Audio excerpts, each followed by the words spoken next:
okay, I've hit record probably 5 times now, and I'm like, how do I start this? Because part of me wants to start with an introduction and explain why I'm here. The other part of me just wants to be organic and be like, welcome, let's dive in. And so I keep getting torn with where do we even start? And I guess the whole point of this is to be organic but also to show that this truly is a long time coming. I have been in this pattern in my life where I'm sure people can relate to this, but you go to your work, you're told what to do, you're working for money, it never feels like it's quite enough, you come home exhausted, you go to sleep, and you wake up and do it all over again. And obviously there's more nuance to that, and some days are better than others, but there's this feeling of wondering and questioning, like, what am I supposed to do? What do I want to be when I grow up? Who am I? What am I curious about? What gets me excited? And I've been asked several times the question on, well, what do you like? What are you good at? What are you passionate about? And that in itself is a journey to find out. I often think that knowing those answers might come with a little bit of privilege or a little bit of luck. But this is my first step of putting myself out here. And what I do really enjoy in life is talking. More importantly, I enjoy having deep, vulnerable, compassionate, curious conversation. I feel like I get inspired when I take the time to listen to somebody's story or to ask them questions. And I have been feeling like there's more to life and I just don't know how to reach it. I have been working in hospitality for years, and for myself, it's been a really hard experience in many ways. I think hospitality has definitely shifted and warped and changed in the last several years, but during or post-pandemic, it's been really tough. People are struggling to keep up because everything is increasing and inflation is real. People are, more importantly now, talking more about mental health, but still not really understanding it. And I guess what I mean is, and that is, in hospitality, you're expected to, and I will speak for my role, I am expected to come in with a smile on my face, to be incredibly patient, to be kind, to be inquisitive, and to shine all day. I am supposed to be this word that keeps coming up lately for me, which is professional. And when I hear this word, it actually it makes me curious, but it also makes me annoyed at the same time. When I think of the word professional, I think of boundaries, right? The opposite of that word is personal. Personal meaning you know more about the person, more than just what they're showing you in the day-to-day. Often in the world, when you meet somebody, we're all having to put on these masks that I think have been shaped and warped ever since we were kids, when we were told, be quiet, don't be loud, say excuse me, say thank you. These are all these trainings that we've had to show up into the professional world, where when you leave your house, as a Black woman, you have your edges done, or you've taken a shower, just little examples like that. So when I think of professionality, you're coming in with a certain image of this image that you want people to see, but also the image that you have everything together. And surprisingly enough, I talk to people all day, employees and guests and all alike, and there just seems to be this one common factor, and it's that people are really not happy in the work that they do. And that's not everybody I'm talking to, but most of the people closest to me are in this quote unquote rat race where, as I said before, you wake up, you go to work, you do it again, and it feels really unfulfilling. And I found myself in this for years, and I've tried to switch locations and areas and people, and I feel like I'm still right back in that same pattern. And I guess that's why I'm here. I'm not gonna lie, there's a piece of me that feels like, what do I have to say that's so important that people would listen to? And there's a piece of me that thinks I'm afraid of being canceled or not being liked or hateful comments.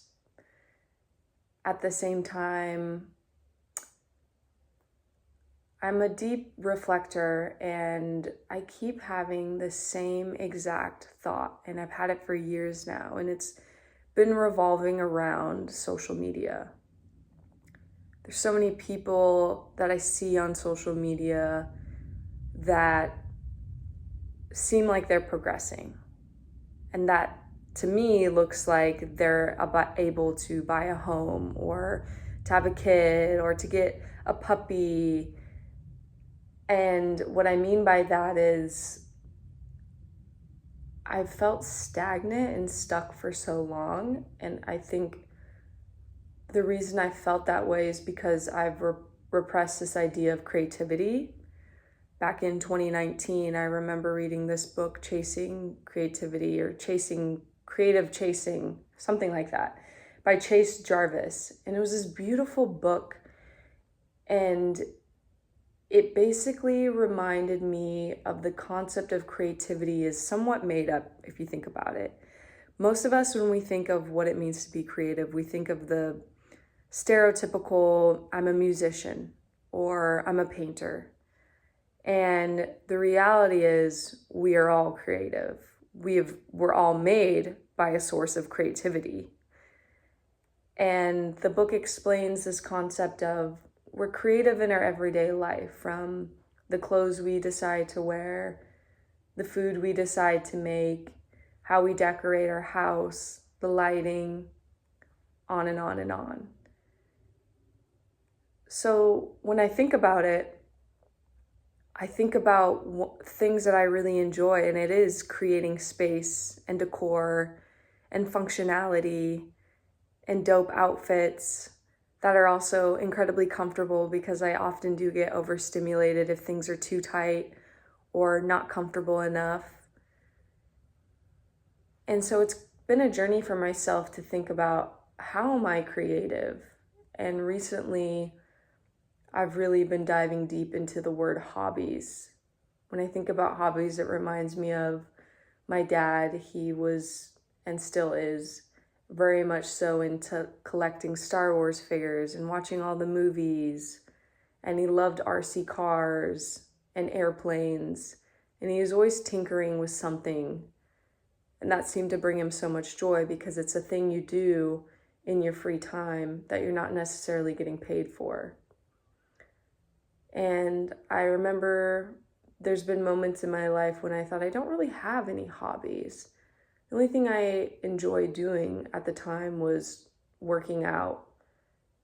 And that has kind of unraveled in my life in an interesting way. As a little backstory about me, is I, in my teenage years, deeply struggled with mental health and self-hatred and body dysmorphia and eating disorders.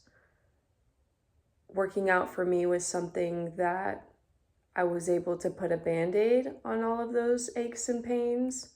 I was able to overcome some of the unhealthy patterns. But at the time, in my I would say early 20s, I was still very much deeply struggling, but just unaware of it. And working out was something that I prioritized ahead of everything else. It was something that kept me mentally happy and okay and a decent person. I think that's what's so interesting about pains that we carry, is we oftentimes, when we're in the middle of it, are unconscious about it, and we're unaware of how that affects other people. And I've taken the time to unravel that with some help and assistance and probably a little bit of luck. And the point of that, I say, is recently the things that have got me excited or wanting to do is watercoloring. That's something I discovered when I had just moved into a new apartment back in 2023, I believe. And I had just moved away from the completely, I'm sure you guys can relate to this, 100% all minimalist, 3 pairs of pants, 2 shirts, all white walls, barely any decor but a couple plants. And that fit at the time because that was the time that I was unraveling and really understanding my mind and my pains more. But as time progressed, I really wanted to surround myself with color. And I kept thinking of the word creativity. And I actually purchased this couch behind me, which is this beautiful velvety mustard yellow couch, which is funny how we changed because I'm definitely on the market now for a new couch because it's just not big enough for this household. But at the time I had purchased my first couch ever, and I remember thinking, I really, really want some art on my walls. I had this beautiful concrete wall, and then the rest of it was just normal white walls. And I remember thinking, why don't I just create a piece? Because I don't have hundreds of thousands of dollars to get an amazing piece that's probably worth all of that, but I just can't afford it at the time. So for some reason I had this weird idea, not even weird, but just random idea pop in my head, and it was about watercoloring. And so I, luckily enough, had an art store down the street and decided to meander in there and got some supplies and started creating. And I remember feeling so enamored and excited and fast with my strokes, and I made this beautiful piece. And I remember thinking about my childhood and my brother and my parents and my sister and past relationships and myself, and it was this beautiful, messy masterpiece that allowed me to explore my emotions in such a different way, something I had never experienced before. Because as a child, I remember thinking, I'm the athletic one, which is interesting because oftentimes the things that we are taught or the things that we see, we then pick up in our adult years. And I think that is the journey of growing up, is unraveling those things and questioning those things. Sometimes parents put that thing on us because they want us to succeed and they want to find something in us that sparks, and we maybe for that week are super excited about soccer, but then all of a sudden that becomes our whole identity. And I think that's a beauty in the freedom of being an adult, is really questioning and asking, who am I and what am I about? And more importantly, what do I want to be when I grow up? And if I had to answer that question today, right now, it would definitely involve talking to people. But it would also involve a schedule of freedom. I have been in hospitality now for over 10 years, primarily front of the house management and all of the alike. And career and searching and spirituality and all those things to me are so interconnected, but have also been such a huge source of uncomfortability for myself. I got into hospitality at the time because I was going to college and I needed a job because this was the first time I moved out of my parents' house and I was in charge of paying for all these bills. And at the time, I actually got a job at Abercrombie and Fitch, and I remember just trying to hustle and pick up shifts, and we were getting paid probably $7.50 an hour, and I was making my rent on time, and I was going to school. And I remember one of the girls I worked with, she had just gotten a job at a hotel, and she was telling me that in hospitality, not only do you get your base pay, but you also get tips. And that was like the thing I needed to get. And so I slowly advanced my way into working in cafes and high-end restaurants and hustling and going to school full time. And when I graduated college with a degree in physical activity and exercise, the question arose again, what do you want to be when you grow up? And I thought to myself, I have this degree, and when I Google and look what jobs can I get, things like personal trainer or physical therapist or chiropractor pop up, but none of those things excited me. All of those felt like they had these perimeters around them, and I remember always thinking, how do I know what I want to be when there's so many things out there? Like, who's the person that makes paint swatches and names them? Or who's the person that makes florals? Or who's the person that checks out caves and goes on hikes? There's just so many things out there that I have never really been able to answer that question. But I do always remember thinking I've had the same internal drive. And when people asked me that question and I felt as if I needed to answer it, the thing that I would always think is, I want to leave a positive impact in the world. And it's funny saying that or coming from such a small kid, because even what is the world? Often our world is pretty small when we are just interacting with our day-to-day neighbors and friends in our community. Our world seems tiny, but when you zoom out of that, the world is massive. This is actually reminding me of last weekend. I was hanging out with my boyfriend and we decided we wanted to watch a movie. And so we did as you do, scroll on Netflix and see what there is to watch. So we were scrolling on Netflix and I came across Apollo 13. And I can remember watching Apollo 13 in middle school. I think it was middle school. And it was probably one of the best movies I've ever seen. It was so captivating and inspiring. And I remember my partner, when I was like, hey, let's watch Apollo 13. There's a new documentary that just came out. He's like, I don't think you're gonna like it. I'm pretty sure they die. And it was funny because I couldn't actually remember what happened. And so we're watching this movie and I'm sitting on the floor just sobbing. And I remember feeling so many things at the time. I was sobbing because on one hand, it was this beautiful story of mankind, of humankind, and how everybody all over the world was rooting for these astronauts to come home safely.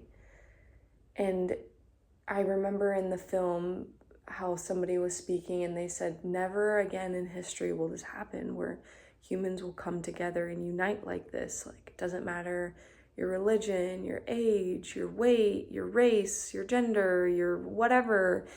Like, everybody was rooting for these guys. And that to me was, I kept thinking of the word hope. I was like, wow, look at all the hope and the energy that humans have when they get together and they're all rooting for the same thing rather than warring against each other. So I found that to be so incredibly beautiful. And then at the same time, I was also filled with anxiety because I didn't remember if they make it back or they don't.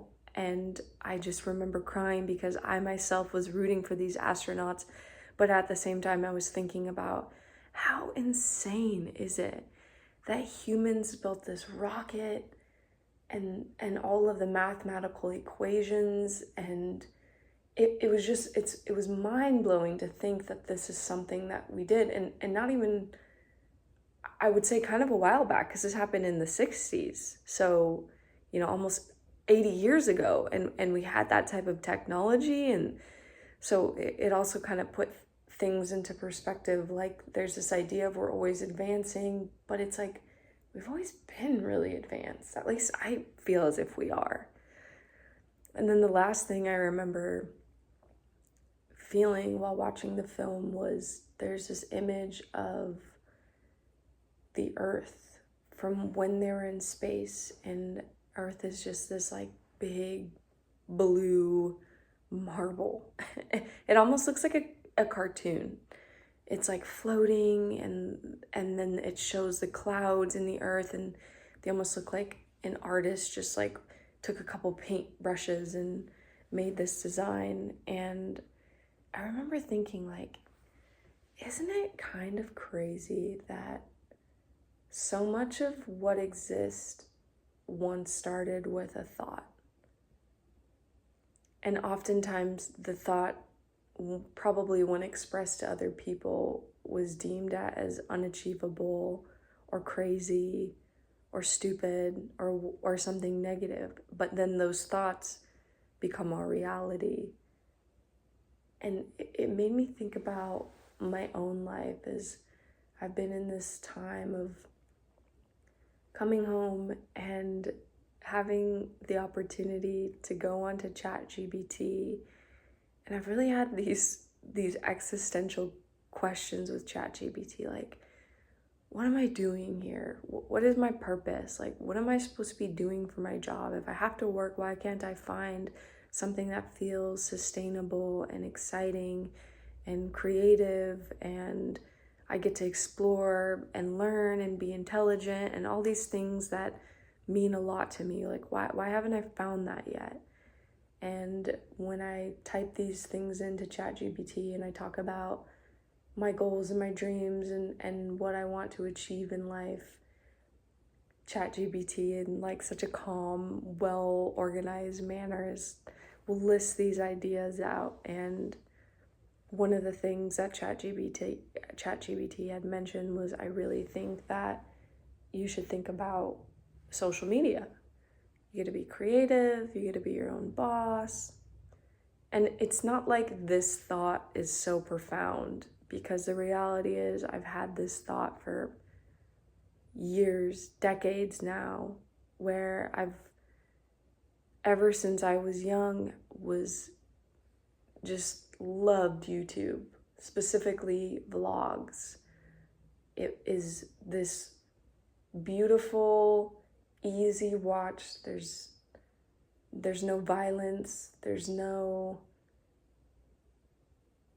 nothing on there but pure joy for me. I get to experience someone's day-to-day life, or I get to be inspired by the meals that someone cooks. And nowadays too, it almost feels like you're like hanging out with friends because it's relatable, and it's something that I do at least twice a week, where I have to catch up on my YouTube vlogs and my girls.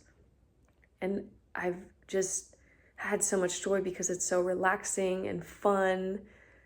And I've always thought, when I see them achieving these beautiful things, I'm like, wow, like, I'm super happy for them. But at the same time, I'm also like, that should be me. Why isn't that me?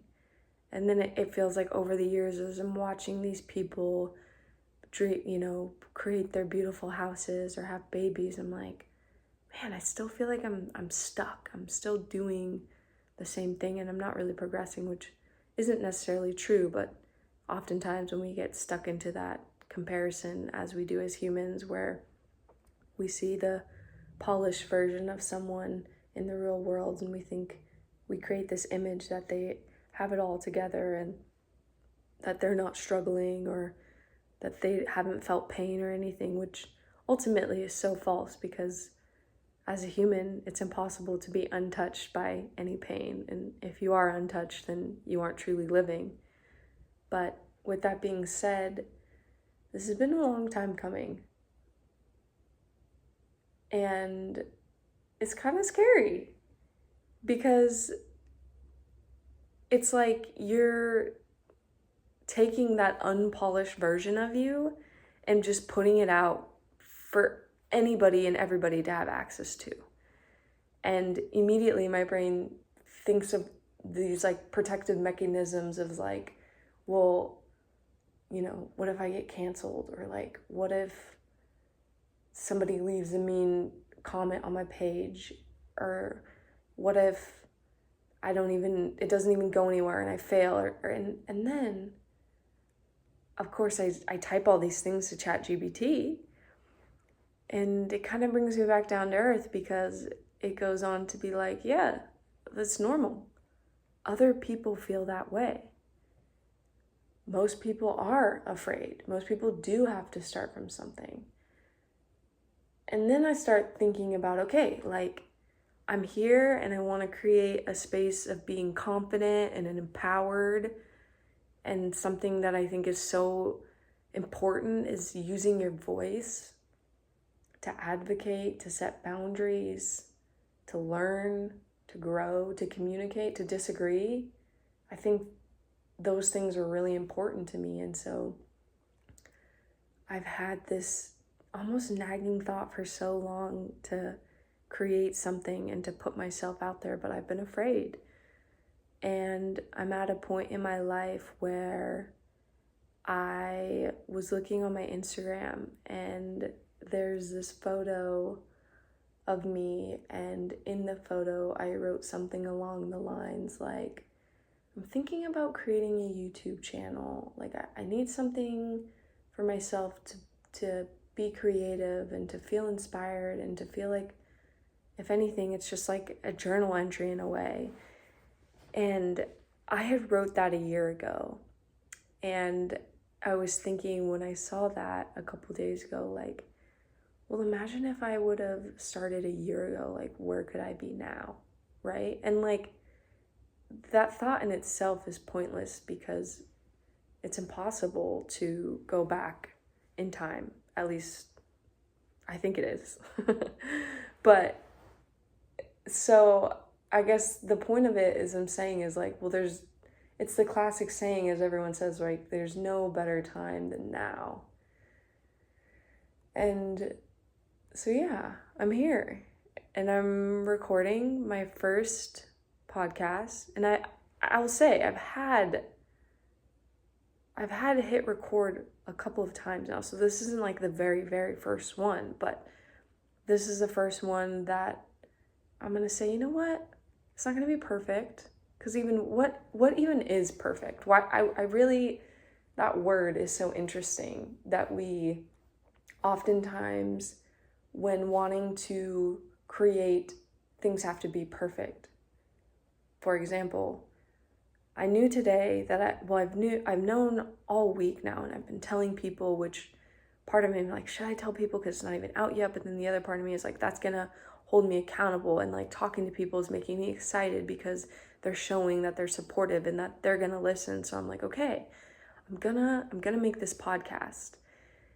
And so my game plan was to record yesterday, and yesterday when I got home, I found myself in the garden. It was beautiful and it was sunny out, and there was all these incredible dandelions. And I recently just got this really cool book, and it's like this book about medicinal plants here in the Northwest, and how and when to harvest them and what you can make out of them from teas and tinctures. And I just so happened to flip the page on dandelions and decided that I wanted to utilize this. And I'm picking the tops off the dandelions, which is so funny because I can remember seeing these in abundance as a kid and playing with them, and people always referring to dandelion as a weed. And now here I am thinking like, oh, I wish I had more of these dandelions. And I'm picking the tops off, and the color is this incredible, when I think about it, it's like this joyous yellow. It's like this high energy, vibrant yellow. And some of the blooms that I'm picking are enormous, like the size of my palm. And I'm picking the tops off, and my boyfriend's like, oh, like you should look up a recipe. I think you could make wine with the tops. I'm like, perfect. And then I open my book, and the book is giving me a recipe for getting the roots of the dandelion and essentially chopping those up, throwing that into the oven and baking them and making a tea with it, which I made, let me just pause and take a drink. It's, to me, one of the most gratifying experiences.